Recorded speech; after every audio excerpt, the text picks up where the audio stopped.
இன்று குடும்பங்களிலே என்ன இல்லை? ஐக்கியம்தான் இல்லை. வீடுகளிலே உணவு இருக்கின்றது, டிவி இருக்கின்றது, ஃப்ரிட்ஜ் இருக்கின்றது, அரவை எந்திரம் இருக்கின்றது, எல்லாம் இருக்கின்றது. ஒன்று மாத்திரமே இல்லை, ஐக்கியம் என்பது இல்லை.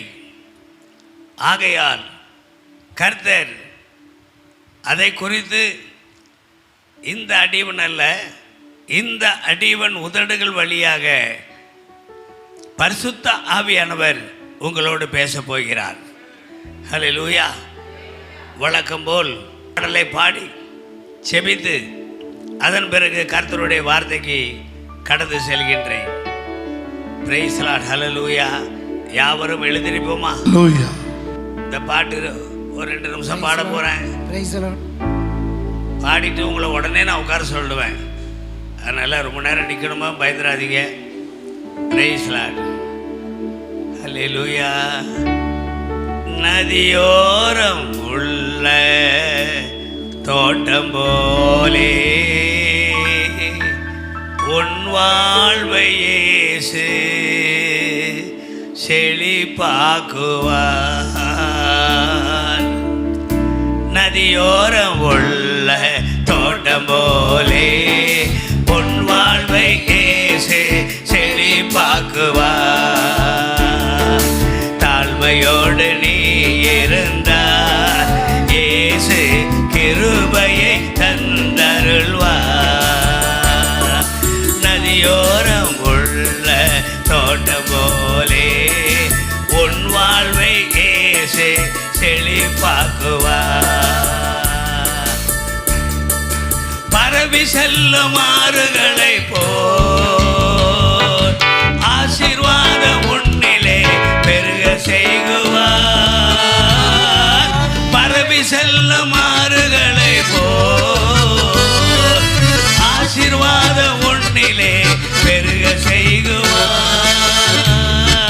சந்தன மரங்களை போல் மனவீசி போகி உயர்ந்திடுவார். சந்தன மரங்களை போல் மனவீசி போகி உயர்ந்திடுவார். நதியோரம் உள்ள தோட்டம் போலே உன் வாழ்வை இயேசு செழிப்பாக்குவார்.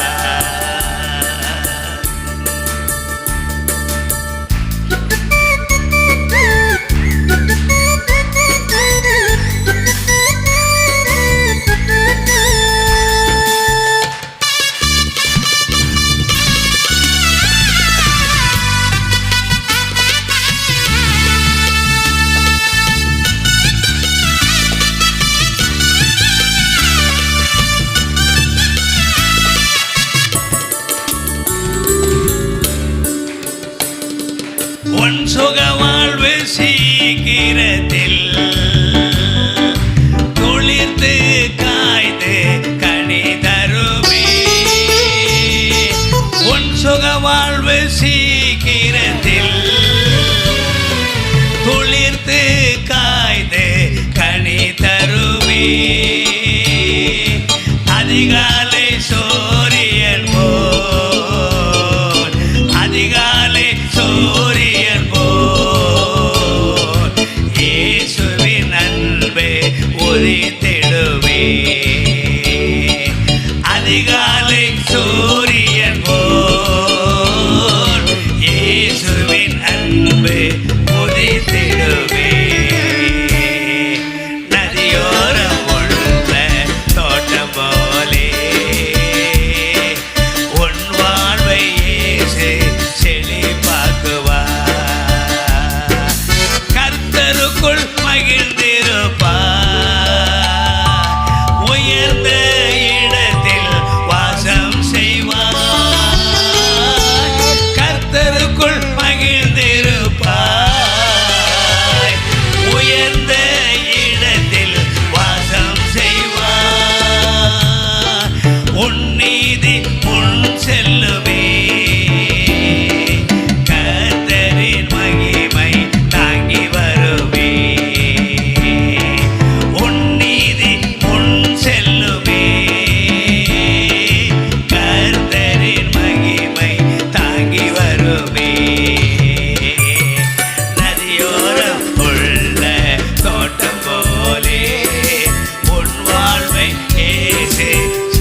கர்த்தாவே, இந்த நாளிலும்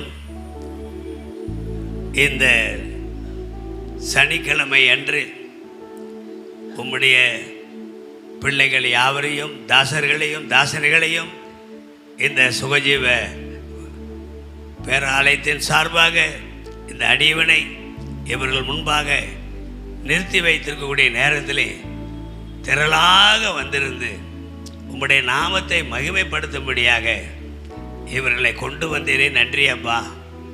இவர்கள் ஒரு ஏக்கத்தோடு வந்திருக்கின்றார்கள், ஒரு தாகத்தோடு வந்திருக்கின்றார்கள், ஒரு பாரத்தோடு வந்திருக்கின்றார்கள், ஒரு எதிர்பார்ப்போடு வந்திருக்கின்றார்கள். கர்த்தாவே, உம்முடைய ஜீவ தண்ணீரால் இவர்களுடைய தாகத்தை நீர் தீர்த்தருள்வீராக, தீர்த்தருள்வீராக. உம்முடைய ஜீவ அப்பம் என்ற வார்த்தையினால் இவர்கள் ஒவ்வொருவரையும் நீர் போஷித்தருள்வீராக. நீர் பேசும், நாங்கள் கேட்கின்றோம். இயேசு கிறிஸ்துவின் ஒப்பற்ற நாமத்தினாலே ஜெபிக்கிறோம். ஜெபங்கள் நல்ல தகப்பனே. ஆமென், ஆமென், ஆமென். யாவரும் கர்த்தருக்கு மகிமையை செலுத்தி, கமான் எல்லாரும் பலமாக பலமாக. இப்படி தட்டினா எப்படி பரலோகத்துக்கு கேட்கும்? பரலோகம் எவ்வளவு உயரத்தில் இருக்கு, பரலோகத்துக்கு கேட்கிற மாதிரி கமான். நீங்க நன்றாக கரங்களை தட்டி கர்த்தருடைய நாமத்தை மகிமைப்படுத்துங்கள். ஆமென், அல்லேலூயா. யாவரும் உட்கார்ந்து கொள்ளுங்கள். குடும்ப ஐக்கியம்னா என்னங்க? ஒரு குடும்பம்னா கணவன் மனைவி, பெற்றோர்கள், பிள்ளைகள், பேர பிள்ளைகள் எல்லாம் நிறைந்ததுதான் ஒரு குடும்பம். ஆக இந்த குடும்ப ஐக்கியத்தை பற்றி ஆவியானவர் அவர் என்ன சொல்ல போகிறார், அதை நாம் யாவரும் கூர்ந்து கேட்போமாக. ஒரு குடும்பத்திலே முதலில் தலையாக இருப்பவர்கள், தலையாக என்றால் இயேசு கிறிஸ்து தான் ஒரு குடும்பத்திற்கு தலைவர். அவரின் கீழ் முதன்மையாக இருப்பவர்கள் கணவன் மனைவி. கணவன் மனைவி அவர்கள் எப்படி இருக்க வேண்டும், தொடர்ந்து பெற்றோர் பிள்ளைகள் மற்ற உறவுகள் எல்லாம் எப்படி இருக்க வேண்டும் என்பதை குறித்து வேதத்தின் அடிப்படையிலே நாம் ஒவ்வொருவரும் இப்பொழுது தியானிக்க போகின்றோம். அதற்காகவே இந்த நாளிலே கர்த்தர் நம்மை எல்லாம் கூட்டி சேர்த்திருக்கின்றார். அவருடைய பரிசுத்த நாமத்திற்கு ஸ்தோத்திரம். குடும்பத்திலே கணவன் மனைவி உறவு என்பது எப்படி இருக்க வேண்டும் என்பதை குறித்து உங்களுக்கு மிக நன்றாக தெரியும். ஆதியாகமத்திலே 24ஆம் அதிகாரத்திலே நான் வாசிக்கின்ற பொழுது என்ன பார்க்கின்றோம்? அங்கே ஆபிரகாம் தன்னுடைய ஊழியக்காரன் எலியேசரை அனுப்பி தன்னுடைய அன்பு மகன், ஒரே மகன், நேசகுமாரன், வாக்குத்தத்த மகன், அவனுக்காக ஒரு பெண் கொள்ளும்படியாக அவனை மெசொப்பொத்தாமியா அங்கே அனுப்புகிறார். அவன் அங்கே செல்கின்றான்.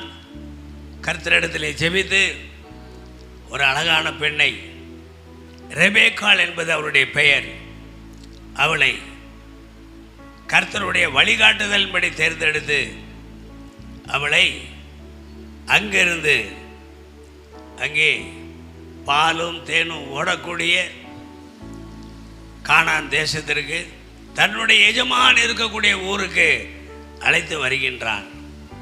அவர்கள் ஒட்டகங்களிலே வருகின்ற பொழுது அங்கே எதிரே ஈசாக்கு வருவதை ரெபேக்காள் காண்கின்றாள். அப்படி காண்கின்ற பொழுது அவளும் பார்க்கின்றாள், அவனும் பார்க்கின்றான்.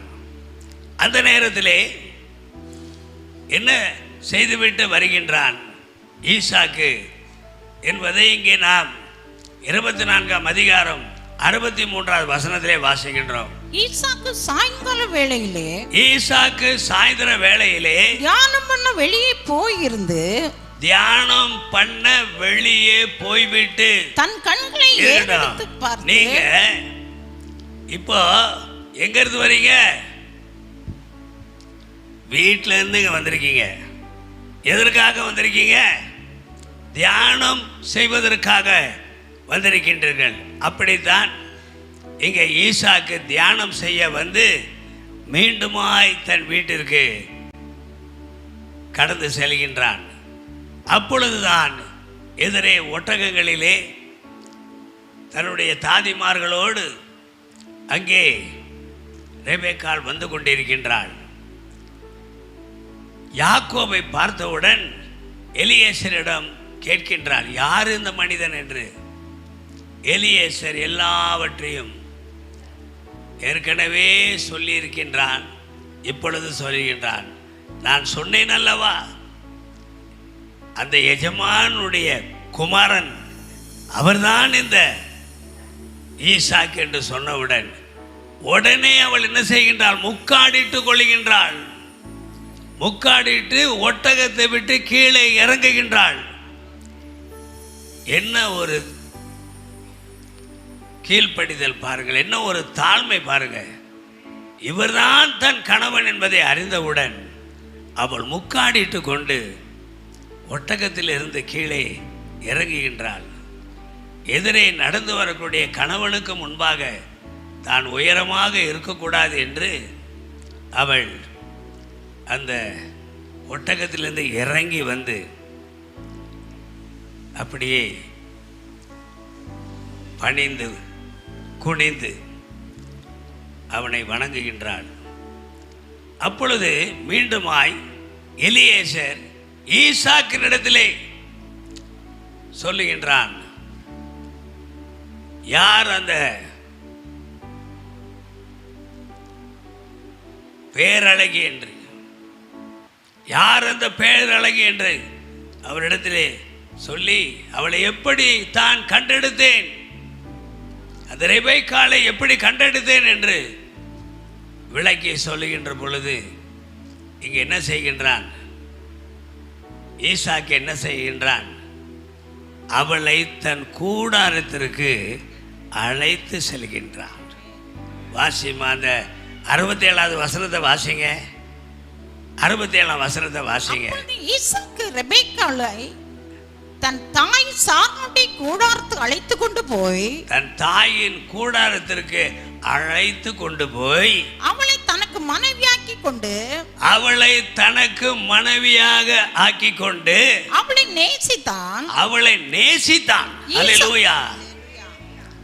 ஈசாக்கு தன் தாயின் மறைவினால் கொண்டிருந்த துக்கம் நீங்கி, துக்கம் அப்பொழுதே அவனை விட்டு நீங்குகின்றது. பாருங்க, இப்பெல்லாம் உறவுகள் எப்படி, கணவன் மனைவி உறவு எப்படி, முதல்ல செல்போனை வச்சு ஒருவரை ஒருவர் அவர்கள் நேசிக்க தொடங்குகின்றார்கள். முதல்ல அப்படியே அறிமுகம், அதன் பிறகு சிநேகிதம், அதன் பிறகு காதல், எல்லாம் வேகமாக நடக்குது. செல்ஃபோனில் முதல்ல நீங்கள் யார், உங்கள் குரல் இவ்வளோ நல்லா இருக்குது, உங்கள் ட்ரெஸ் இவ்வளோ நல்லா இருக்குது, உங்கள் மூஞ்சி இவ்வளோ நல்லா இருக்குது, எல்லாம் பேசிக்கிறாங்க. அப்புறம் உங்களை நான் பார்க்கணும் ஒன்றா ஒரு இடத்த கண்டுபிடிக்கிறாங்க. அதுக்குன்னே இப்போ நிறைய இடம் இருக்குது. காதலர்கள் ஒருவரை பார்த்து பேச நிறைய இடம் இருக்குது. கருங்கல்ல இருக்கோ இல்லையோ எனக்கு தெரியாது. இங்கே இருக்க பிரதர், கருங்கல்ல இருக்காங்களா? என்னங்க பிரதருக்கு கல்யாணம் ஆகி வருஷ கணக்காகுது, அவருக்கு அவசியம் இல்லை, அதனால் தெரியாது. ஆனால் இங்கே இந்த காலகட்டத்தில் காலம் மாறி போச்சு, காலம் முற்றிலுமாக மாறி போச்சு. முன்னெல்லாம் பெரியவங்க பார்ப்பாங்க, அதுக்கப்புறம் கல்யாணம் நடக்கும், அதுக்கப்புறமா கொடுத்தனம் நடத்துவாங்க, அதுக்கப்புறம் பிள்ளைகள் பிறக்கும். இப்போ அப்படி இல்லை. இப்போ முதல்ல அறிமுகம், அதுக்கப்புறம் சிநேகிதம், மூன்றாவது காதல், நான்காவது இவங்களே ப்ரப்போஸ் பண்ணிக்கிறாங்க ஒருத்தருக்கு ஒருத்தர். நம்ம கல்யாணம் பண்ணிக்கலாமா, கல்யாணம் பண்ணிக்கிட்டு ஓடி போகலாமா, இல்லை ஓடி போயிட்டு கல்யாணம் பண்ணிக்கலாமா, எல்லாமே இவங்களே பேசிக்கிறாங்க. எப்படியோ கொஞ்சம் மனசு வச்சு பெட்ரோலுக்கு சொல்கிறாங்க. அவங்க ஓகே, நாங்கள் இனி என்ன செய்ய முடியும், கட்டிக்கோ அப்படி ரெண்டு வீட்லேயும் சொல்கிறாங்க. கல்யாணம் ஆன உடனே மனைவி கணவனை எப்படி கூப்பிட்றா, டேய் டேய் இங்கே வாடா, காப்பி கொண்டாடா. சொல்கிறது யாரும், மனைவி. காப்பி கொண்டாடா, கால் வலிக்குதுடா, மசாஜ் பண்ணி விட்றா, காலை மசாஜ் பண்ணி விட சொல்கிறா. எப்படிப்பட்ட ஒரு காலகட்டத்தில் நம்ம வாழ்ந்துக்கிட்டு இருக்கோம். ஒரு காலத்தில் ஒவ்வொரு காலை பொழுதும் மனைவி கணவன் காலை தொட்டு வணங்குவாங்க. கணவனை சாமி அப்படி தான் கூப்பிடுவாங்க. அதுக்கப்புறம் கணவனுக்கு வேண்டிய பணிவிடையெல்லாம் செய்வாங்க. ஒரு தாய் மாதிரி கணவனை அப்படி கவனிப்பாங்க. ஆனால் இப்போ காலம் மாறி போய் இப்போ மனைவி கணவனை எப்படி கூப்பிட்றா, டாய். இங்கே வந்துருக்கிறவங்கள எப்படி எத்தனை பேர் எப்படி கூப்பிட்றாங்கன்னு எனக்கு தெரியாது. ஆனால் என் மனைவி என்ன இந்தாங்கன்னு தான் கூப்பிடுவாங்க இன்ன வரைக்கும். ஐயா, எங்களுக்கு கல்யாணம் ஆகி 54 வருஷம் ஆகிப்போச்சு. 54 வருஷம் ஆனால் கூட அவங்க என்ன டைன் கூப்பிட மாட்டாங்க. இந்தாங்கன்னு தான் கூப்பிடுவாங்க. ஏங்க, குறைஞ்சபட்சம் அத்தானாவது சொல்லலாம் இல்லையா? சிஸ்டர் உங்களை அத்தான் தானே கூப்பிடுறாங்க. ஒரு நாளைக்கு எத்தனை வாட்டி உங்களை அத்தா அத்தா அத்தான்றாங்க. நான் உங்கள் வீட்டில் தானே நாங்கள் தங்கியிருக்கோம். எப்போ பாரு அத்தா அத்தா அத்தான் தான் அந்த மாதிரி கூப்பிட்டுக்கிட்டு இருக்காங்க. என் மனைவி அப்படி இல்லை. இந்தாங்க. நான் வேணுனே காது கேட்காத மாதிரி இருப்பேன். அடுத்தது ஏதாவது வார்த்தை வருதானே, உங்களைத்தான் கூப்பிட்றேன்னு வாங்க. உங்களைத்தான் முதல்ல இந்தாங்க, அப்புறம் உங்களைத்தான். எல்லாத்தானும் வரும், அத்தான் மாத்திரம் வராது. அவ்வளோ பாருங்க, அவ்வளோ கீழ்ப்படிதலோட 54 வருஷம் ஆச்சு கல்யாணம் ஆகி. இன்ன வரைக்கும் அவங்க அப்படி தான் என்ன கூப்பிட்றாங்க. ஆனால் இந்த காலத்தில் டாய் டாய் இங்கே வாடா, டே ரமேஷ் இங்கே வாடா, டே டேவிட் டேய் ஏண்டா உனக்கு காது கேட்குதா இல்லையா, காது இருக்கா இல்லையா, முதல்ல இங்கே வாடா. அவர் வந்து தான் ஆகணும், வேறு வழி இல்லை. இப்போ உள்ள மனைவிகள்லாம் கராத்தை வேற கற்றுக்கிட்டு வராங்க. கராத்தை கற்றுக்கிட்டு தான் வராங்க. வரலன்னா அவருடைய கதி என்ன ஆகுனா அவருக்கு ரொம்ப நல்லா தெரியும். காலம் மாறி போச்சுங்க. ஆனால் இங்கே பாருங்க ஈசாக்கு தாயினுடைய கூடாரத்துக்கு கூட்டிட்டு போய் அவளை ரெபேக்காளை தன் மனைவியாக ஆக்கி கொண்டு அவளை நேசிக்க ஆரம்பிக்கின்றான். அப்பொழுது தன் தாயின் மீது கொண்டிருந்த தாயின் மறைவினால் ஏற்பட்ட அந்த துக்கம் நீங்கி அவன் மகிழ்ச்சி அடைகின்றான். ஆனால் இந்த காலத்தில் எப்படி கேட்டீங்களா, தாய் வீட்டுக்கு கூட்டிகிட்டு வந்தவொடனே அன்னைக்கு தான் அவன் துக்கம் ஆரம்பிக்குது. அன்னைக்கு ஆரம்பிக்கிற துக்கம் அடுத்த 70-80 வருஷத்துக்கும் தொடருது. மாமியார் மருமக உறவு எப்படி இருக்கு தெரியல உங்களுக்கு, ரொம்ப ஜாக்கிரதையாக இருங்க. அல்லேலூயா. பாருங்க என்ன ஒரு மாற்றம் அந்த காலத்தில். ஆனால் தேவ பிள்ளைகளே, நீங்கள் உங்கள் மனைவியை நேசிக்க வேண்டும். கர்த்தர் தம்முடைய சபையை நேசிப்பது போல் நீங்கள் உங்கள் ஒவ்வொருடைய மனைவியை நேசிக்க வேண்டும் என்று வேதத்திலே நாம் வாசிக்கின்றோம். ஹல்லேலூயா. கர்த்தருடைய பரிசுத்த நாமத்திற்கு ஸ்தோத்திரம். பாருங்க, நம்ம தொடர்ந்து வாசிக்கின்ற பொழுது கணவன் மனைவி உறவு இப்படி தான் இருக்கணும்.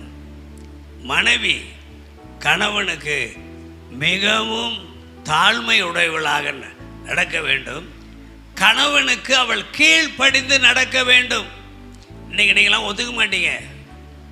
என் அன்பு சகோதரிகளே, நீங்கள் ஒத்துக்க மாட்டீங்க. எல்லாம் சமம். நான் ஏன் அவருக்கு கீழ்ப்படியணும்?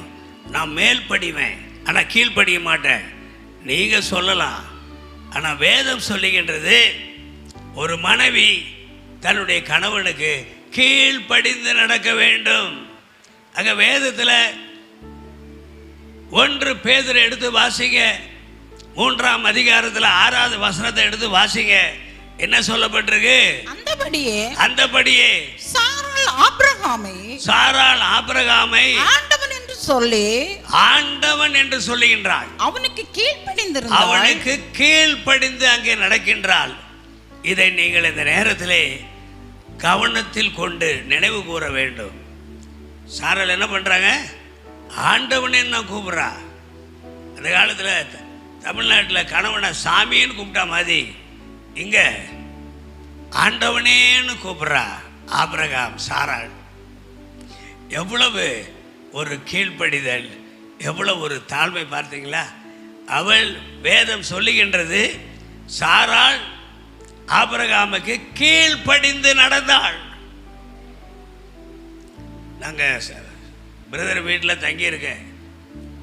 நம்ம லைசா சிஸ்டர் பிரதருக்கு எவ்வளவு கீழ்ப்படிந்து நடக்கிறாங்க. என்ன பிரதர், என்னங்க அமைதியாக இருக்கீங்க?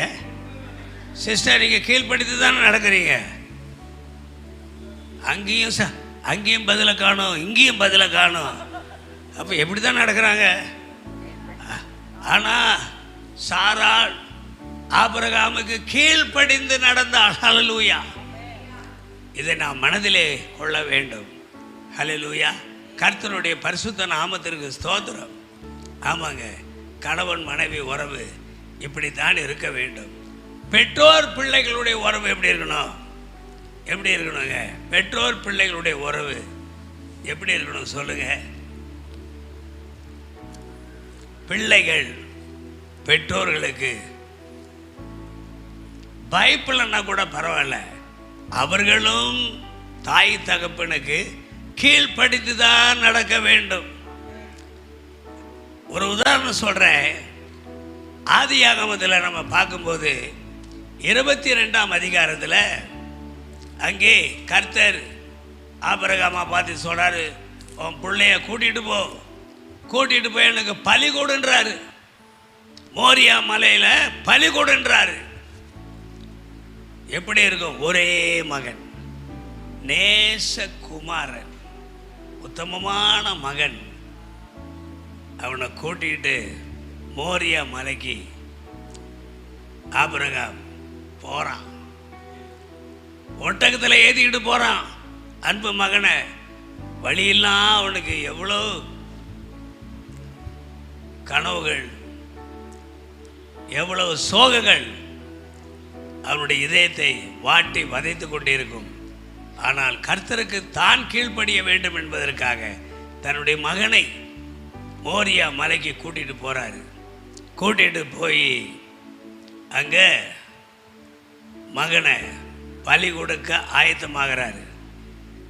இந்த ஈசாக்கு நல்ல திடகாத்திரம் உள்ள மகன், வளர்ந்த மகன். தான் தகப்பன் செய்ய போறத பிறகு அறிந்து கொள்கிறான். இவனை கட்டி அங்க அந்த விறகுகள் மேல அவனை கிடத்துறாரு. அவங்க அப்பா கத்திய உருவறான். இந்த நேரத்தில் நீ யோசிச்சு பார்க்கணும். இந்த ஆபிரகாம் வயது சென்றவன், 100 வயதை தாண்டியவன், 100 வயதை தாண்டியவன். இந்த ஈசாக்கு இளம் வாலிபன், நல்ல ரத்த ஓட்டம் உள்ளவன், இளம் வாலிபன். அவன் நினைச்சிருந்தான்னா அவங்க அப்பா இவனை குத்துறதுக்கு உருவன கத்தியை கொண்டு இவன் அவங்க அப்பனை குத்திருக்கலாம். அவங்க அப்பனை குத்திருக்கலாம், குத்தி ஒரு வழி ஆக்கியிருக்கலாம். ஆனால் அடக்கமா, அப்பா என்னை கொல்ல விரும்பவில்லை, கர்த்தருடைய வார்த்தைக்கு கட்டுப்படுகின்றார். ஆகையால் நான் என்னை அவர் பலி செலுத்த விட்டு கொடுக்க வேண்டும் என்று சொல்லி அந்த விறகின் மேல் அமைதியாக படுத்துக் கொள்கின்றான். அப்புறம் உள்ளது உங்களுக்கு தெரியும். கத்தியை ஓங்குகின்ற பொழுது கர்த்தருடைய குரல் அவனுக்கு கேட்கின்றது. ஆபிரகாமே, பிள்ளையாண்டான் மேல் கையை போடாதே, கத்தியை போடாத, கையை போடாத, கத்தியை போடாத, உன்னை நான் சோதிப்பதற்காக இப்படியாக செய்தேன் என்று சொல்லி அங்கே வேலியோரமாக நின்ற ஒரு ஆட்டை பலி செலுத்தி இருவருமே அவர்கள் திரும்பி வருகின்றார்கள். இதிலிருந்து நம்ம என்ன கற்றுக்கிறோங்க?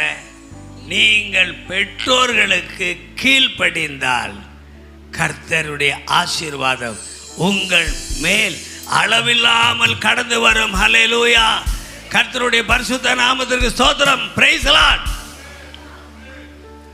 ஆமாங்க, இதுதான் கீழ்ப்படிதல், அதற்கு கிடைக்கக்கூடிய பலன். பலி செலுத்தப்பட கொண்டு செல்லப்படக்கூடிய இந்த ஈசாக்கு தன் தகப்பனோடு அந்த மலையிலிருந்து இறங்கி ஒட்டகத்தில் மேலேறி சுகமாக வீடு வந்து சேருகின்றான். வேதம் என்ன சொல்லுகின்றதுங்க? வேதம் என்ன சொல்லுகின்றது? அங்கே எக்ஸோடஸ் யாத்ராகமத்தில் நம்ம வாசிக்கின்ற பொழுது 20ஆம் அதிகாரம் 12வது வசனத்தில் என்ன பார்க்கின்றோமாங்க? சீக்கிரம் வாசிங்க. உன் தேவனாகிய கர்த்தர் உனக்கு கொடுத்திருக்கிற தேசத்திலே உன் நாட்கள் நீடித்திருப்பதற்கு உன் தகப்பனையும் உன் தாயையும் கனம் பண்ணுவாயாக. இப்படியாக சொல்லப்பட்டிருக்கின்றது அல்லவா? இந்த காலத்து பிள்ளைகளே தகப்பனையும் தாயும் எங்கே கொண்டு போய் சேர்க்குறாங்க? முதியோர் இல்லத்தில் கொண்டு போய் சேர்க்குறாங்க. உங்களை சேர்க்க மாட்டாங்க பிரதர். உங்கள் பிள்ளைகளை எப்படி உங்களை தூக்கி கொண்டாடுறாங்கன்னு எனக்கு நல்லா தெரியும் பிரதர். எப்படி தூக்கி கொண்டாடுறாங்க உங்களை. ஹல்லேலூயா! நான் அப்படியே நெகிழ்ந்து போயிடுவேன் உங்கள் வீட்டுக்கு வரும்போது. ஒரு நல்ல குடும்பத்திற்கு ஒரு முன் உதாரணம் நம் அன்பு தலைமை போதகர் ஜெயந்தராஜ் அவர்களுடைய குடும்பம் தான் என்று இந்த மேடையிலே நின்று நான் வெளிப்படையாக உங்களுக்கு சொல்லுவேன். ஹல்லேலூயா! கர்த்தர் நல்லா தான் தட்டுங்களா. ஏங்க அப்படியே சபைக்கு தானே வந்திருக்கீங்க? சபை எப்படிப்பட்ட சபை? ஏன் நீங்க இப்படி இருக்கீங்க? நீங்களா சபைக்கு தானே வந்திருக்கீங்க. கர்த்தரை ஆராதிக்க தானே வந்தீங்க. தேவ செய்தி கேட்க தானே வந்தீங்க. அப்ப நீங்க எல்லாம் என்ன பண்ணணும்? அப்பப்போ நான் பேசுறதை விட என் ஆக்ஷனை விட உங்க ஆக்ஷன் தான் அதிகமா இருக்கணும். Come on, give glory to God. கடைசி வரைக்கும் கடைசியில் உள்ளவங்க கவலைப்படுறதில்லை. முன்னாடி உள்ளவங்க கை தட்டினா போதும், நமக்கே அந்த வேலை நினைக்கிறாங்க. அப்படி இருக்கக்கூடாது. என் கண்ணு கடைசி நாற்காலியில் உட்கார்ந்து இருக்கிறவங்க வரைக்கும் பார்க்குது. யார் கை தட்டுறீங்க, யார் கை தட்டாமல் இருக்கீங்க, யார் தூங்காமல் இருக்கீங்க, யார் முழிச்சிருக்கிற மாதிரி தூங்குறீங்க, யார் தூங்குற மாதிரி முழிச்சிருக்கீங்க, எல்லாத்தையும் என்னுடைய கண்கள் ஆராய்ந்து கொண்டே இருக்கின்றது. Come on, from front to back, அவ்வளோ பேரும் give glory to God. Hallelujah.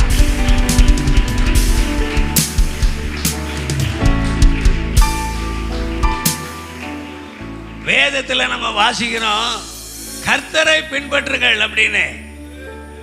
ஆனா பவுல் அடிகளார் சொல்றாரு என்னை பின்பற்றுங்கள்ன்றாரு. ஏன் கேட்டா அவர் கர்த்தரை பின்பற்றாரு. அதனால அவரை பின்பற்றினாலே கர்த்தரை பின்பற்றியது போல் ஆகும்.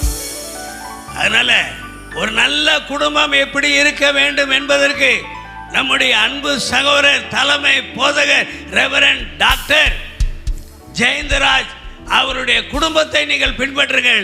உங்கள் குடும்பம் செழிப்படையும். ஹல்லேலூயா, ஹல்லேலூயா. கர்த்தருடைய பரிசுத்த நாமத்திற்கு ஸ்தோத்திரம். ஆமென். நானும் என் வீட்டாருமோ என்றால் கர்த்தரையே சேவிப்போம். பிரைஸ் லார்ட், அல்லேலூயா. குடும்பத்தில் யாவரும் ஒருமனப்பட்டு குடும்ப ஜெபம் பண்ணாத நாளே இருக்கக்கூடாது. ஒரு 5 நிமிஷம் பண்ணுங்க போதும், நிறைய பண்ண வேண்டிய அவசியம் இல்லை. காலையில் கொஞ்ச நேரம், இல்லைன்னா நைட்டில் கொஞ்ச நேரம், 5 நிமிஷம் பண்ணால் கூட போதும். அதுக்கு மேலே பண்ணால் ரொம்ப சந்தோஷம். குறைந்தபட்சம் எவ்வளோ நேரம் பண்ணணும்? நீங்கள் 5 நிமிடம் நீங்கள் ஜெபம் பண்ணுங்க. எவ்வளோ சந்தோஷமாக இருக்குது தெரியுமா உங்கள் குடும்பம்? ஹல்லேலூயா. இப்போங்க நான் 3வதா சொல்ல போகிறது மாமியார் மருமகள் குடும்பம், மாமியார் மருமகள் உறவு. ஹல்லேலூயா. இதுக்கு வேதத்தில் இருக்கக்கூடிய ஒரே உதாரணம், என்ன உதாரணம்னு உங்களுக்கு தெரியும். ரூத்து புத்தகத்தில் மாமியார் மருமகள் உறவு எப்படிப்பட்டதுன்னு சொல்லப்பட்டிருக்கு. அங்கே உங்களுக்கே தெரியும்,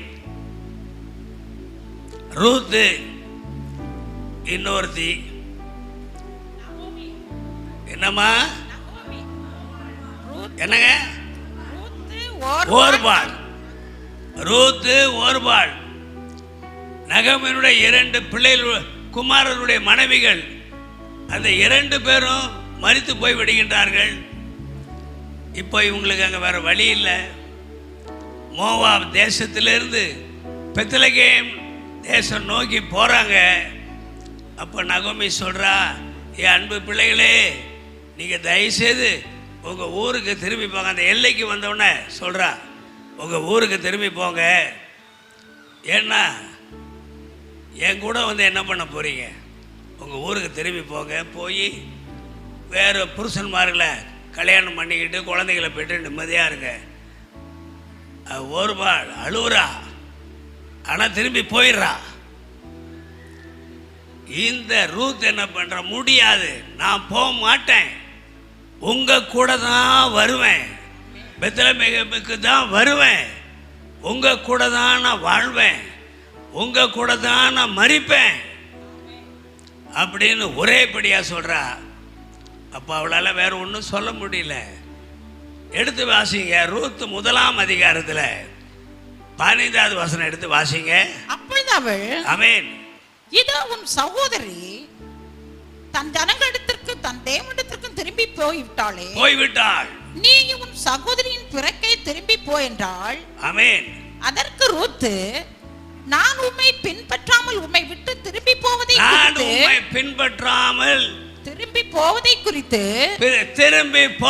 குறித்து என்னோட பேச வேண்டாம், என்னுடனே பேசவே வேணாம், அந்த பேச்சை எடுக்காதீங்கன்றா. நீர் போகும் இடத்திற்கு நானும் வருவேன், நீர் தங்கும் இடத்திலே நானும் தங்குவேன், உம்முடைய ஜனம் என்னுடைய ஜனம், உம்முடைய தேவன் என்னுடைய தேவன். பாருங்க, எல்லாத்துக்கும் மேல மோவாப் தேசம் அது தேவனுடைய தேசமா இல்லை, தேவன் ஒதுக்கி தள்ளின ஒரு தேசம். ஆனா இவ சொல்றா, உம்முடைய தேவன் என்னுடைய தேவன். ஹல்லேலூயா. நீங்க போய் சந்திக்கக்கூடிய ஜனம் இந்த வார்த்தையை தான் சொல்லணும். இயேசுவை பற்றி நீங்கள் இவ்வளோ சொல்லிட்டீங்களே, இப்போ அவரை குறித்து நான் புரிந்து கொண்டேன். இயேசு தானே உங்கள் தெய்வம். இன்னையிலிருந்து அந்த இயேசு எனக்கும் தெய்வம் என்று சொல்லி அவரை ஏற்றுக்கொள்ள வேண்டும். ஹல்லேலூயா. அவரை ஏற்றுக்கொள்ள வேண்டும். கர்த்தருடைய பரிசுத்த நாமத்திற்கு ஸ்தோத்திரம். Praise lord. ஹல்லேலூயா. அதுக்கப்புறம் நவோமி ஒரு வார்த்தை பேசுவாளா? பேசவே இல்லை. ரூத்தை கூட்டிக்கிட்டு போயிடுறா. பெத்லகேம் அந்த கிராமத்துக்கு போகிறா. இயேசு பிறந்த ஊர் அது. அங்கே சென்று விடுகின்றாள். எல்லா ஜனமும் ஆச்சரியப்படுறாங்க. நகோமியா இவ எப்படி செல்வ செழிப்பில் மிதந்தவ இப்படி கருத்து சிரித்து போய் வந்திருக்காளே அப்படின்னு ஆச்சரியப்படுறாங்க. அவ சொல்றா, நகோமினே நான் சொல்லாதீங்க, மாறான்னு சொல்லுங்க. மாறான்னா என்ன அர்த்தம்? கசப்புன்னு அர்த்தம். மாறான்னு சொல்லுங்க. ஆனா அந்த கசப்பு மிகுந்த வாழ்க்கையை சர்வ வல்லவர் கர்த்தர் எனக்கு கட்டளையிட்டார். கனியுள்ள வாழ்க்கையாக பிறகு மாற்றுகிறார். ஹல்லேலூயா, பிரைஸ் தி லார்ட், ஹல்லேலூயா. இப்போ எவ்வளவு அன்பா இருக்காங்க அந்த வீட்டில், மாமியாரும் மருமகளும் 2 பேர் தான் இருக்காங்க. எவ்வளவு அன்பா இருக்காங்க. மருமக மாமியாருக்காக தன்னால் முடிந்ததையெல்லாம் செய்கின்றாள். அந்த மாமியார் தன் மருமகளுக்காக சகலவற்றையும் செய்து அவளை சந்தோஷப்படுத்துகின்றாள். இவ போறா, போவாஸ் தோட்டத்துக்கு போய் அங்கே அந்த கதிர்களெல்லாம் பொறுக்கி தன் மாமியார்கிட்ட கொண்டாந்து கொடுக்குறா. அவள் விசாரிக்கிறா, எந்த தோட்டத்திலமா போய் கதிர் பொறுக்கணான்னு. அவள் எல்லாவற்றையும் சொல்லுகின்றாள். அப்போ பாருங்க, 3 மாமியார் மருமகிட்ட என்ன சொல்றாங்க? 3ஆம் அதிகாரம் 1வது வசனத்தை வாசிங்க. பின்பு அவள் மாமியாகிய நகோமி அவளை நோக்கி என் மகளை நீ சுகமாய் வாழ்ந்திருக்கும்படி, என் மகள் சுகமாய் வாழ்ந்திருக்கும்படி நான் உனக்கு சௌக்கியத்தை தேடாதிருப்பேனோ. நீ போவாசின் வேலைக்காரி. போதும், அவ்வளவுதான். ஒரே ஒரு வசனம். அவள் தேடுகின்றாள். நீளத்தை கருதி நான் உங்களுக்கு சொல்வது, இந்த ரூத் போவாசுக்கு மனைவியாகின்றாள். ஒரு குழந்தை பிறக்கின்றது. குழந்தை பேர் என்ன சிஸ்டர்? என்னங்க என்னங்க யாருமே சொல்ல மாட்டேன்றீங்க? என்னங்க? ஓபேத். ஓபேத். அந்த ஓபேத இந்த மாமி என்ன பண்றா? தான் மடியில போட்டு வளர்க்குறா, மடியில போட்டு தாளாட்டுறா, வளர்க்குறா. எல்லா வகையிலும் தன்னுடைய மருமகளுக்கு உறுதுணையாக இருக்கின்றாள். உங்க குடும்பத்தில் மாமியார் மருமக உறவு எப்படிங்க இருக்கு? பேப்பரில் வாசிக்கிறோம். மருமக என்ன பண்றா? மாமியார் தலையில கல்லை போட்டு கொள்றா. உலகத்தில் உள்ள மாமியாருங்க மாமியார் மருமக உறவு எப்படி இருக்கு? மருமக என்ன பண்றா? மாமியார் தலையில என்ன கல் தெரியுங்களா? அம்மி கல்லை தூக்கி போடுறா. என்ன ஆகும்? மண்டை தான் உடையும். மண்டை உடைந்தா உயிர் உடையும். ஆக இப்படிப்பட்ட காலகட்டத்தில் நாம் வாழ்ந்து கொண்டிருக்கின்றோம். என்னுடைய 25 ஆண்டு கால ஊழிய வாழ்க்கையிலங்க, கிறிஸ்துவ வாழ்க்கையில், ஊழிய வாழ்க்கையில் நான் என்ன தெரிந்து கொண்டேன் தெரியுமா? என்ன தெரிந்து கொண்டேன் தெரியுமா? ஒன்றை தெரிந்து கொண்டேன். உலக பிரகாரமாக வாழக்கூடிய வாழ்க்கையிலே குடி இருக்கின்றது, கஞ்சா இருக்கின்றது, போதைப் பொருள் இருக்கின்றது, இச்சைகள் இருக்கின்றன, தகாத உறவுகள் இருக்கின்றன. ஆனால் ஆவிக்குரிய ஜீவியத்திலே பரிசுத்த ஜீவியத்தை தான் நான் கிறிஸ்துவ மக்களிடத்திலே காண்கின்றேன் என்று உங்களுக்கு இந்த நேரத்திலே நான் சொல்லிக்கொள்ள விரும்புகிறேன்.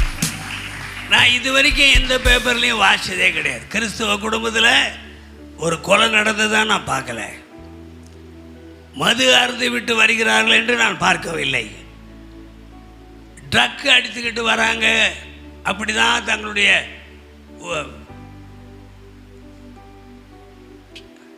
வாழ்க்கையை நடத்துறாங்கன்னு நான் பார்க்கல. ஆவிக்குரிய ஜீவியத்தை கிறிஸ்துவ மக்கள், ஆவிக்குரிய ஜீவியத்தை நடத்தக்கூடிய மக்கள் மிக அழகாக கர்த்தர் வேதத்திலே சொல்லியபடி நடத்துகின்றார்கள் என்பதை நான் கண்கூடாக கண்டு வருகிறேன். இதற்காகவே நாம் சபைக்கு வர வேண்டும். ஹல்லேலூயா. அன்பிற்குரியவர்களே, இதற்காகவே கர்த்தர் இயேசுவை நாம் ஏற்றுக்கொள்ள வேண்டும். இதற்காகவே ஆவிக்குரிய ஜீவியத்தை நடத்த வேண்டும். இதற்காகவே நாம் கிறிஸ்துவ சபைக்கு வர வேண்டும். வந்து ஆராதனையிலே கலந்து கொள்ள வேண்டும். நாம் தேவ செய்திகளை கேட்க வேண்டும் என்று உங்களை மிகுந்த அன்போடு கேட்டுக்கொள்கின்றேன். இந்த வாழ்க்கையிலே பரிசுத்தம் உண்டு. ஒழுக்கம் உண்டு. வேதம் தடை பண்ணிய காரியங்களை நம்முடைய மக்கள் அவர்கள் பின்பற்றுவதே இல்லை. இங்கே நம்முடைய இளம் போதகர் பேசும் பொழுது அவர் சொன்னார், இன்னைக்கு வாழ்க்கை எப்படி இருக்கு, இளைஞர்கள் எப்படி இருக்காங்க எல்லாம் சொன்னார். ரொம்ப அழகா, ஆனால் ரொம்ப மறைமுகமாக சொன்னார். நேர்முகமாக சொல்லலை, மறைமுகமாக சொன்னார். இன்னைக்கு இங்கே திருமணம் என்பது ஏறக்குறைய இல்லாமல் போய்விட்டது பிரதர். திருமணம் என்பதே இல்லை. வாலிபர்கள் திருமணம் செய்து கொள்ள விரும்புவதில்லை. திருமணம் செய்து கொள்ளவே அவர்கள் விரும்புவது இல்லை. பார்த்தோம்னா இப்போ லிவிங் டுகெதர், திருமணம் ஆகாத ஒரு பெண் திருமணம் ஆகாத ஒரு ஆணுடன் ஒரே வீட்டில் இந்த சாஃப்ட்வேர் கம்பெனியில் வேலை செய்வதனுடைய ஒரு மிகப்பெரிய பலன் என்னன்னா, திருமணம் ஆகாத ஆணும் திருமணம் ஆகாத பெண்ணும் ஒரே வீட்டில் எப்படி வாழ்கிறாங்க? கணவன் மனைவி மாதிரி வாழ்கிறாங்க. எந்த விதமான கண்டிஷனும் இல்லாத வாழ்க்கை. விரும்புகிற வரைக்கும் அப்படி வாழ்ந்துட்டு போகலாம். என்னைக்கு பிடிக்கலையோ அன்றைக்கி பை பைன்னு சொல்லிட்டு 2 பேரும் போகலாம். அடுத்ததாக இன்னொரு ஜோடியை தேடலாம். அப்படி தான் இன்றைக்கி வாழ்க்கை இருக்குது. அதை விட மோசம் என்னன்னா, ஓரின சேர்க்கை என்ற வாழ்க்கை. ஆண் ஆணோடு பெண் பெண்ணோடு வாழக்கூடிய வாழ்க்கை எவ்வளவு ஒரு அவலட்சணமான வாழ்க்கை. நம்முடைய ஆண்டவர் எவ்வளவாய் கடிந்துரைக்கின்றார். இது மிகப்பெரிய பாவம் என்று அவர் சொல்லுகின்றார். பாருங்க, எனக்கு தெரிந்த ஒரு ஊழியக்காரர், அவருடைய வீட்டில் திருமணம் நடந்ததுங்க. ஆனால் அந்த பெண்ணு ஒரு நாள் கூட வாழலை. அந்த பையனோடு ஒரு நாள் கூட வாழலை. ஏன்னு கேட்டால் அவன் ஓரின சேர்க்கையில் ஈடுபட்டு இருந்தான். பார்த்தா 1 வருஷம் வரைக்கும் பார்த்தா அவன் என்ன பண்ணுவா, இவள் அறைக்கு அவன் வருவதே இல்லை.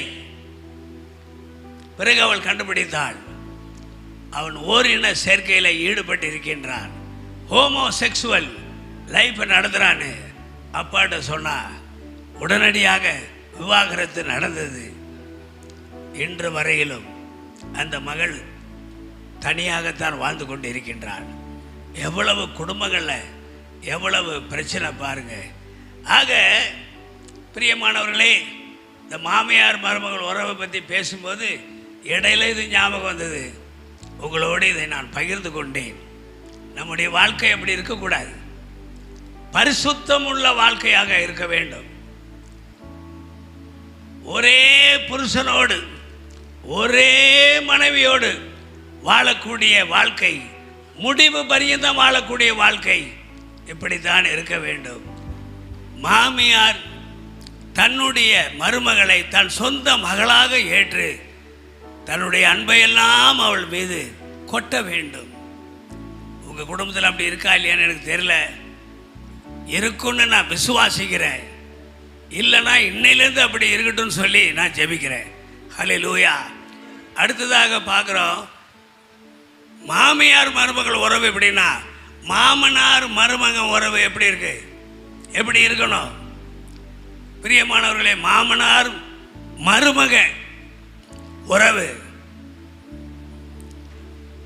நான் மனவிட்டு சொல்லி ஆகணும். எவ்வளோ மாமனார் மருமகன் உறவு எப்படி இருக்குன்னு உங்களுக்கும் தெரியும், எனக்கும் தெரியும். மாமனாரை எப்படி சொல்கிறாங்க, அவரோட நமக்கு எந்த ஐக்கியமும் கிடையாது. அந்த ஆள் அவரோட இல்லை, ஐயோ அந்த ஆள்கிட்ட எனக்கு பேசவே பிடிக்காது. ஏங்க அந்த ஆளா, மாமனார் அந்த ஆளா, அப்பா மாதிரி வைத்து போற்ற வேண்டிய ஒரு நபரை அந்த ஆள். இன்னும் சொல்ல போனால் அவனை விடுங்க, அவனை பற்றி பேசாதீங்க. மாமனார் பற்றி பேச்சு வந்தேன்னா அவனை பற்றி பேசாதீங்க, எனக்கு பிடிக்காது. அவனை பற்றி பேசவே பேசாதீங்க. இந்த பேச்சை எடுக்காதீங்க. அவனுக்கும் எனக்கும் எந்த சம்மந்தமும் இல்லை. தெரியாமல் அவன் பொண்ணை கட்டிக்கிட்டேன், ஏதோ வாழ்க்கையை ஓட்டிக்கிட்டு இருக்கேன். மனுஷனா அவன்? யாருங்க மாமனார? மனுஷனா அவன்? எத்தனையோ மருமகன்மார்கள் இப்படியாக பேசுவதை நீங்களும் கேட்டிருக்கின்றீர்கள், நானும் கேட்டிருக்கின்றேன்.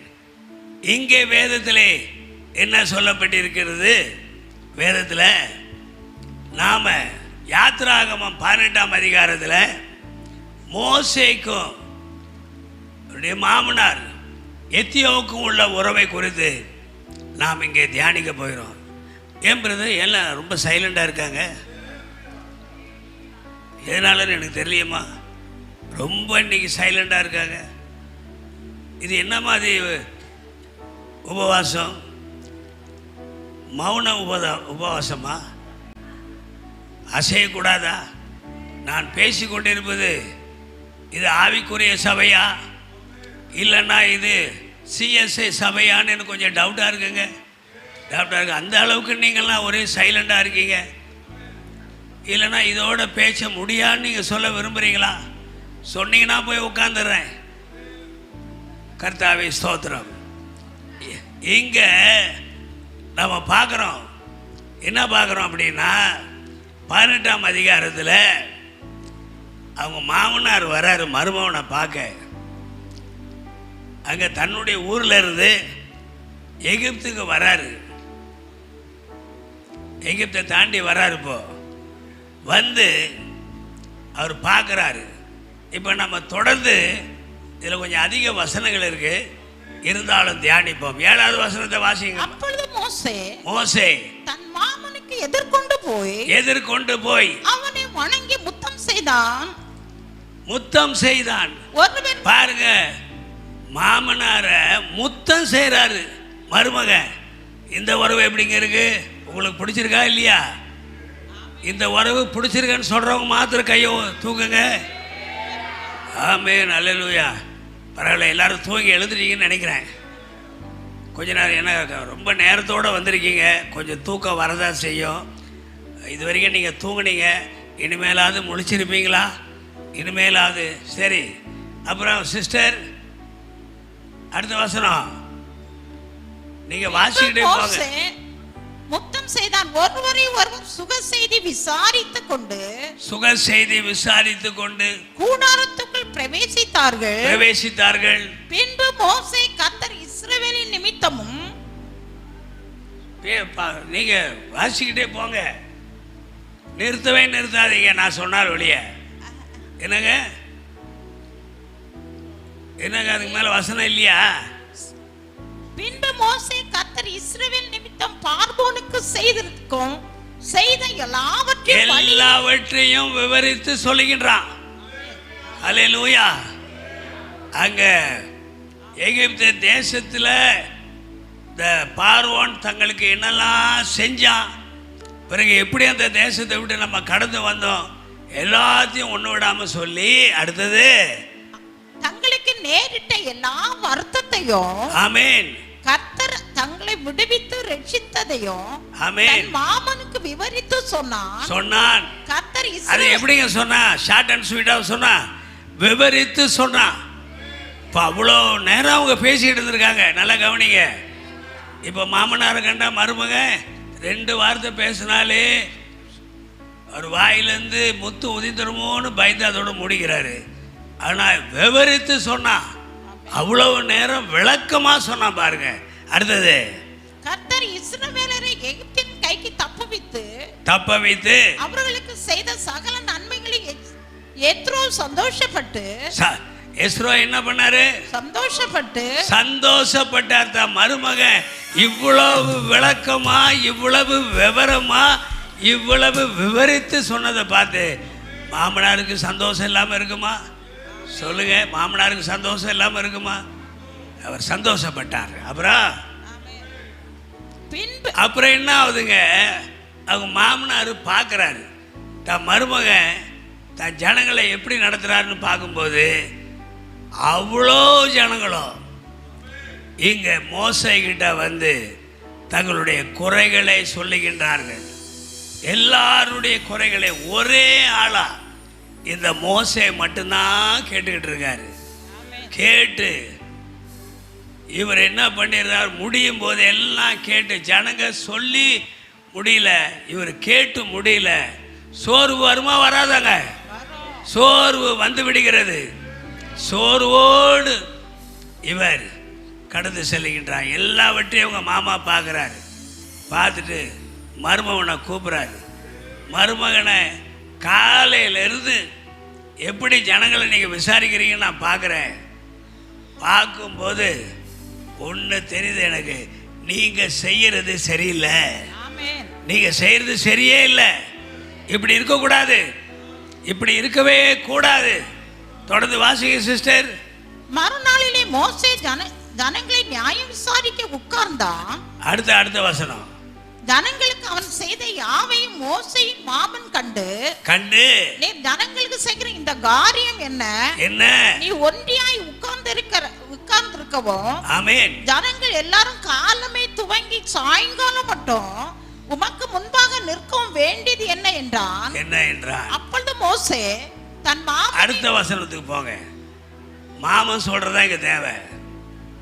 அதற்கு மோசேயின் மாமன் ஆமென், நீர் செய்யற காரியம் நல்லதல்ல. நீர் உம்மோட இருக்கிற மருமகன் மேல மாமனாருக்கு எவ்வளவு அக்கறை பாருங்க, எவ்வளவு அக்கறை பாருங்க பிரதர், எவ்வளவு அக்கறை. ஹல்லேலூயா.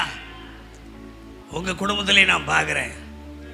நிர்மல் மேல நீங்க வச்சிருக்கிற அக்கறையை நான் பார்க்கிறேன். என்ன அக்கறை பிரதர், எவ்வளோ அக்கறையை காட்டுறீங்க. அவர் உங்களுக்கு உங்க மேல எவ்வளவு உயிரை வச்சிருக்காரு. அதாவது அந்த காலத்தில் மாமன் மருமகன் உறவுக்கு மோசேயும் எத்தியோவும், இந்த காலத்தில் மாமன் மருமகன் உறவுக்கு நீங்களும் நிர்மலம் என்று இந்த மேடையிலே நான் வெளிப்படையாக சொல்லுகின்றேன். ஹல்லேலூயா. என்ன ஒரு உறவு இது, நல்லது அல்ல. அப்புறம் சொல்லுங்க என்னங்க, தொடர்ந்து வாசிங்க. நீரும் உம்மோட இருக்கிற ஜனங்களும் ஆமென் தோய்ந்து போவீர்கள். இது உமக்கு மிகவும் பாரமான காரியம். ஆமென். நீர் ஒருவனாய் அதை செய்ய உம்மாலே கூடாது. இப்பொழுதும் என் சொல்லை கேளும். உனக்கு ஒரு ஆலோசனை சொல்லுகிறேன். தேவன் உம்மோட கூட இருப்பார். ஆமென். நீர் தேவசன்னில் ஜனங்களுக்காக இரு விசேஷித்தவைகளை தேவனிடத்தில் கொண்டு போய். அடுத்த வசனத்துக்கு போங்க. ஜனங்கள் எல்லாருக்குள்ளும் தேவனுக்கு பயந்து உண்மை உள்ளவர்களாய் இருக்கிறவர்களை பார்த்து திறமை உள்ள மனிதரை தெரிந்து கொண்டு அவர்களை 1000 பேருக்கு அதிபதிகளாகவும் 1000 பேருக்கு அதிபதி 100 பேருக்கு அதிபதியாகவும் 100 பேருக்கு அதிபதி 50 பேருக்கு அதிபதியாகவும் 50 பேருக்கு அதிபதி 10 பேருக்கு அதிபதி ஏற்படுத்தும். இப்படி நீ நியமியும். அப்போ டே டு டே காரியங்கள் எல்லாம் அவங்க பார்த்துக்குவாங்க. ரொம்ப அவங்களால தீர்க்க முடியாத 1-2 பிரச்சனைகளை அதை மாத்திரம் நீர் எடுத்துக்கிட்டு நீர் அவங்களுக்கு ஆலோசனை சொல்லுவோம். பாருங்க எப்படிப்பட்ட ஒரு ஆலோசனை. சரி, அவர் அந்த ஆலோசனையை இவர் ஏத்துக்கிட்டாரா? மோசே ஏத்துக்கிட்டாரா? 24வது வசனத்தை வாசிங்க. மோசே சொல் கேட்டு அவன் சொன்னபடியெல்லாம் செய்தான். அடுத்த வசனம் 25. மோசே இஸ்ரவேல் எல்லாரிலும் திறமை உள்ள மனிதரை தெரிந்து கொண்டு அவர்களை 1000 பேருக்கு அதிபதியாகவும் சொன்னபடி 1000 பேருக்கு 100 பேருக்கு 50 பேருக்கு 10 பேருக்கு அதிபதிகளாக நியமித்தான். ஆமென். ஹல்லேலூயா. மாமனுடைய ஆலோசனையை கேட்டது மாத்திரமல்ல, அந்த ஆலோசனைகளை ஏற்றுக்கொண்டு அதன்படியே தான் செய்தான். ஹல்லேலூயா. ஆமென். கர்த்தருடைய பரிசுத்த நாமத்துக்கு ஸ்தோத்திரம். இப்படி இருக்கணுங்க மாமனார் மருமக உறவு. இப்படி இருக்கணும் உங்க குடும்பத்தில். இப்படி இருக்கும்படியாக மாமனார் மருமகனோட ஒப்புரவாகி, மருமக மாமனாரோட ஒப்புரவாகி, இப்படியாக உங்கள் உறவுகளை நீங்கள் புதுப்பித்து கொண்டால் உங்களுடைய வாழ்க்கை எப்படிங்க இருக்கும் பாருங்க.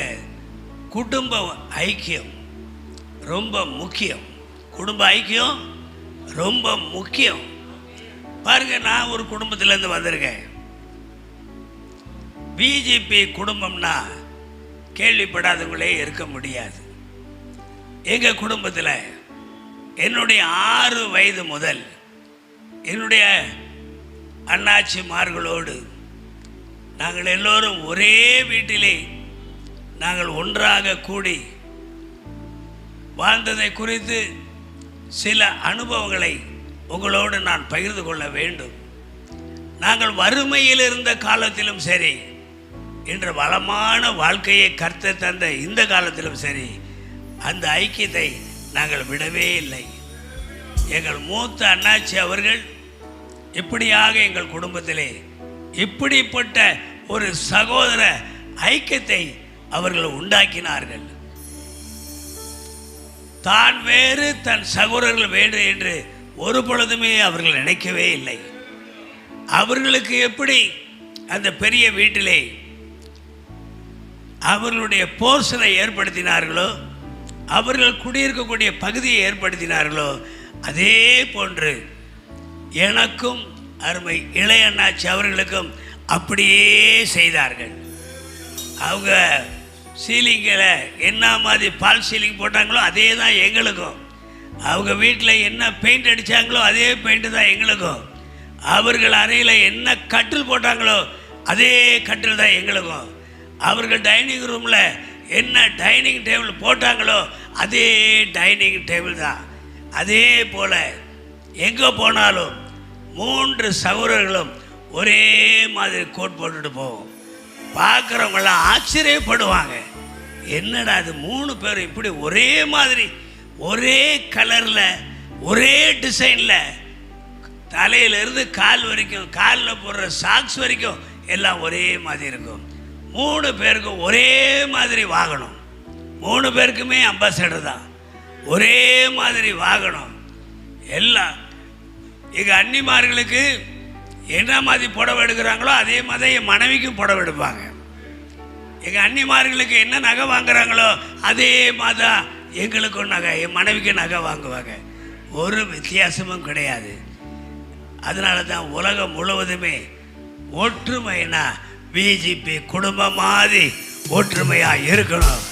அது மாதிரி எல்லா ஜனங்களும் எல்லா நண்பர்களும் சொல்லுவார்கள். பிரைஸ் லார்ட், ஹல்லேலூயா. கர்த்தருடைய பரிசுத்த நாமத்திற்கு ஸ்தோத்திரம். ஆமாங்க, இது என்ன குடும்பம்? நம்ம குடும்பம் கிறிஸ்துவின் குடும்பம். பக்கத்தில் கைப்பிடி சொல்லுங்க, கிறிஸ்துவின் குடும்பம் சொல்லுங்க. எங்க ஐயா யார் கையும் பிடிக்காம இருக்காங்க? ஹல்லேலூயா சொல்லுங்க எல்லாரும். பக்கத்தில் கைப்பிடி சொல்ல, இது என்ன குடும்பம்? இது கிறிஸ்துவின் குடும்பம். நீங்கள்லாம் உங்கள் குடும்பத்தில் எல்லாரும் ஒற்றுமையாக வாழ வேண்டும். ஒரே மனமுடையவர்களாக, ஒரே ஆவி உடையவர்களாக வாழ வேண்டும். ஒருவருக்கொருவர் மிகுந்த அன்பு பாராட்ட வேண்டும். அன்பை குறித்து நேற்றும் பேசினோம். அந்த அன்பு பொதுவான அன்பு. இந்த அன்பு குடும்ப உறவை வளர்க்கக்கூடிய அன்பு உங்கள் குடும்பத்திலே இருக்க வேண்டும் என்று நான் இப்பொழுது உங்களை பார்த்து பேசுகிறேன். ஹல்லேலூயா. கர்த்தருடைய பரிசுத்த நாமத்திற்கு ஸ்தோத்திரம். பெற்றோர்கள் ஒற்றுமையாக இருந்தால் அதை பார்த்து பிள்ளைகள் ஒற்றுமையாக வாழ்வார்கள். பிள்ளைகள் ஒற்றுமையாக வாழ்ந்தால் அதை பார்த்து அவருடைய பிள்ளைகள் அதை பின்பற்றுவார்கள், கடைபிடிப்பார்கள். சந்ததி சந்ததியாய் உங்கள் குடும்பம் என்றென்றும் ஒற்றுமையாக இருக்கும் என்று இந்த நேரத்தில் இயேசுவின் நாமத்தினால் உங்களுக்கு நான் சொல்லிக்கொள்ள விரும்புகிறேன். ஹல்லேலூயா. ஆமாம், இதுதாங்க குடும்ப ஐக்கிய ஆசீர்வாதம். தலைமுறை தலைமுறையாய் நீங்கள் செழித்து வாழ உங்களை இயேசுவின் நாமத்தினால் நான் ஆசீர்வதிக்கின்றேன். ஹல்லேலூயா, ஆசீர்வதிக்கின்றேன். கர்த்தருடைய பரிசுத்த நாமத்தில் யாவரும் எழுந்து கொள்வோமா? அதுக்குள்ளே இவ்வளோ நேரம் ஆகி போச்சு. கொஞ்சம் தான் நான் பேசுகிறேன், ஏன் இவ்வளோ நேரம் ஆகிட்டு? ஹல்லேலூயா. யாவரும் எழுந்து கொள்வோம். Price lord. ஹல்லேலூயா. தன் ஜீவன் தந்தார், என் ஜீவனானார். என் வாழ்க்கை இயேசுவுக்கே. தன் ஜீவன் தந்தார், என் ஜீவனானார். என் வாழ்க்கை இயேசுவுக்கே. என் நெஞ்சமே, என் நேசமே, என்றென்றும் இயேசுவுக்கே. தன் ஜீவன் தந்தார், என் ஜீவனானார்.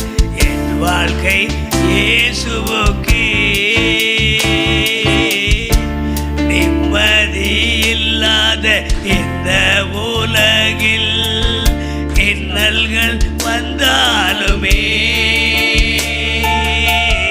நிம்மதி இல்லாத இந்த உலகில் நிம்மதி இல்லாத இந்த உலகில் இன்னல்கள் வந்தாலுமே, இயேசுவே எந்தன் வேதனை நீங்க புது பலன் தந்திடுவார். இயேசுவே எந்தன் வேதனை நீங்க புது பலன் தந்திடுவார். தன் ஜீவன் தந்தார், என் ஜீவனானார். என் வாழ்க்கை இயேசுவோ